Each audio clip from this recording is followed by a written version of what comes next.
Perkenalkan Bu, nama saya Abdullah Sajad. Saya merupakan mahasiswa semester 6. Dan pada video kali ini saya akan mempresentasikan tugas akhir dari FEB Big Data Business mengenai data mining. Yang dimana saya berNIM akhir 042 dengan fokus saya adalah data mining dalam forecasting. Sebelumnya saya telah merangkum video dari Dr. Romi mengenai apa itu data mining. Yang singkatnya, data mining merupakan ilmu yang mempelajari tentang penggunaan berbagai metode dalam mengekstrak data-data mentah yang nantinya akan digunakan untuk menghasilkan insight atau pengetahuan baru. Nah, sistem yang sudah ditemukan dalam data mining ini dikelola untuk membentuk suatu pola yang dimana nantinya akan digunakan dalam berbagai keperluan, misal seperti pengklasifikasian ataupun forecasting dan sebagainya. Dan dalam proses data mining ada beberapa tahap yang harus dilakukan. Yang pertama adalah penghimpunan dataset, di mana proses ini merupakan pengumpulan data dalam jumlah besar yang bisa diambil dari data internal perusahaan maupun data eksternal yang bisa didapat dari berbagai sumber. Contohnya adalah dari Kaggle yang seperti saya gunakan sekarang ini. Tahap berikutnya adalah pre-processing, di mana pada tahap ini adalah tahap filter data. Filter data-data yang tidak diperlukan maupun diperlukan yang nantinya akan diproses di dalam algoritma seperti rapid miner maupun penyaringan AI. Dan dengan penggunaan AI sekarang ini, tahap pre-processing menjadi lebih mudah dan akurat. Lalu tahap berikutnya adalah pemodelan, di mana setelah dilakukannya pre-processing atau pembersihan data, maka pada tahap inilah ditetapkan algoritma apa yang cocok dalam pemrosesan data yang nantinya digunakan dalam tools seperti Rapid Miner. Dan pada tahap keempat adalah hasil dari pemrosesan data, di mana setelah menggunakan algoritma tersebut akan dihasilkan pengetahuan atau model baru yang nantinya digunakan dalam kepentingan perusahaan maupun pribadi. Dan evaluasinya yang merupakan tahap terakhir di mana setelah penggunaan suatu model dalam data mining akan dievaluasi apakah model tersebut efektif atau tidak. Nah, kemudian dari hasil penggunaan metode forecasting, saya telah mencari berbagai pengertian dan juga jenis-jenis data yang digunakan. Forecasting bisa dibilang merupakan peramalan, yang dimana pada model ini data mining yang digunakan memiliki karakteristik yang mutlak, yaitu atribut input yang berupa data numerik, outputnya yang juga merupakan data numerik, serta memiliki data waktu sebagai elemen pelengkap. Yang berarti data forecasting harus memiliki keterangan waktu yang jelas, seperti hari, bulan, tahun, maupun jam. Nah, dalam forecasting sendiri, algoritma yang paling sering digunakan dan paling umum digunakan adalah regresi linear. Seperti yang dicontohkan oleh Pak Romi, yang dimana beliau menggunakan algoritma ini untuk melakukan prediksi harga saham harian. Adapun untuk algoritma lainnya bisa menggunakan, saya lupa, mungkin ada pohon keputusan dan sebagainya yang bisa digunakan ketika metode regresi linear ini ternyata tidak terlalu linear atau tidak terlalu efektif dalam forecasting. Tujuannya apa? Tujuannya adalah untuk memprediksi besar nilai yang didapatkan di masa depan dengan menggunakan algoritma dan juga data historis. Evaluasi data target ini adalah bisa menggunakan RMSI atau root mean square error maupun mean square biasa. Yang dimana ketika RMSI mendekati angka 0, maka metode forecasting yang digunakan sudah cukup akurat. Adapun sumber dataset yang saya dapatkan adalah saya mencarinya dari Kaggle dengan judul Store Sales atau Time Series Forecasting, di mana pada data ini digunakan untuk perlombaan forecasting data di Ekuador ya. Dan dari sumber data tersebut ada beberapa dataset, dan saya mengambil dua di antaranya, yaitu Holidays Events dan juga Trend CSP, yang dimana Holidays Event ini merupakan data berisi hari libur di Ekuador yang digunakan sebagai fitur tambahan untuk prediksi penjualan, dan juga dataset dari Trend CSP yang merupakan data penjualan untuk pelatihan model machine learning.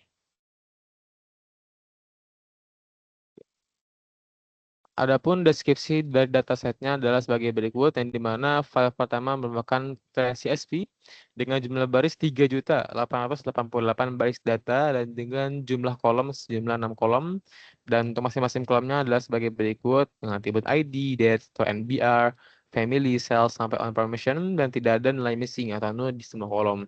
Lalu untuk file holidays events juga terdapat 6 kolom, tapi dengan jumlah baris yang lebih sedikit, sejumlah 350 baris data dengan atribut date, type, local name, sampai description, dan juga time spread.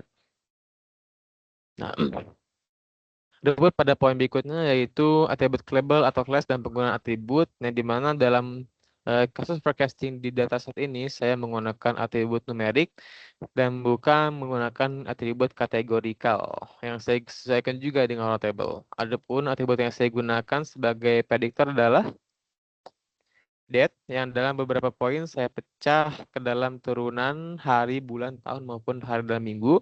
So MBR, familiar permission, type local transport, ada atribut yang saya buang dalam tahap preprocessing ini, ada description dan juga local name dari various event CSV yang saya buang karena terlalu tinggi dalam hal kardinalitas, yaitu masing-masing dari eh description jumlah 103 nilai unik dan juga dari Hollis event sebanyak 24 nilai unik yang menyebabkan dataset tidak informatif dan dapat memicu overfitting. Juga ID dari trans CSV saya buang karena hanya 6 huruf baris, tidak punya makna prediktif. Nah, kesimpulannya dari seluruh atribut yang tersedia di kedua dataset, saya seleksi terlebih dahulu mana atribut yang paling sesuai agar modul yang dihasilkan bisa difokus dan menghindari risiko overfitting. Lalu untuk algoritma yang saya gunakan, saya menggunakan algoritma regresi linear. Regresi linear karena targetnya yang berbentuk numerik. Nah, jadi diperlukan penghitungan secara matematis nih dalam model ini.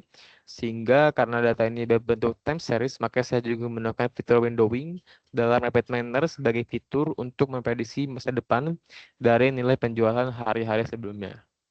Adapun cara pengerjaan saya adalah dalam beberapa tahap, di mana saya melakukan import kedua dataset terlebih dahulu, baik dari file events, CSV maupun time CSV. Setelah itu saya atur tipe data masing-masing kolom, misalnya seperti date ke date, ataupun sales ke real, information ke integer. Lalu saya menggunakan operator join untuk penggabungan kedua dataset tersebut, berdasarkan tabel kolom date. Lalu saya menambahkan operator generate attributes untuk memecah date menjadi turunannya, seperti day, month, weekday. Yang penting dilakukan karena seringnya muncul pola musiman. Seperti ini. Active holiday sebagai memprediksi pola musiman yang mungkin terjadi di hari libur. Lalu saya menambahkan operator select attributes seperti ini setelah generate attributes, yang dimana untuk menyeleksi atribut general sebagai fitur kolom yang tidak saya gunakan seperti description, local name, dan ID. Nah, ini saya hapus nih ketiga fitur ini sesuai yang saya terangkan di poin nomor 6 sebelumnya. Lalu saya tambahkan operator setrol. Setrol di sini, setelah select attribute, saya sambungkan ke setrol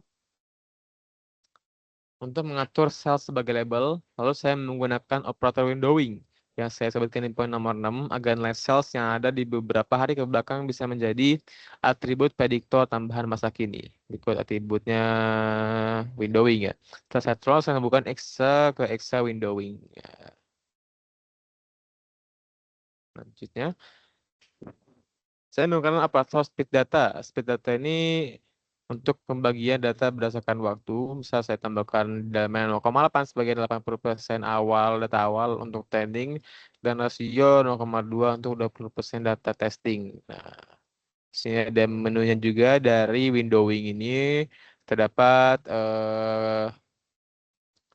terdapat persenan 80% untuk data awal dan juga 20% untuk data prediktif. Hal ini dilakukan untuk mencegah data leakage dari masa depan ke masa lalu.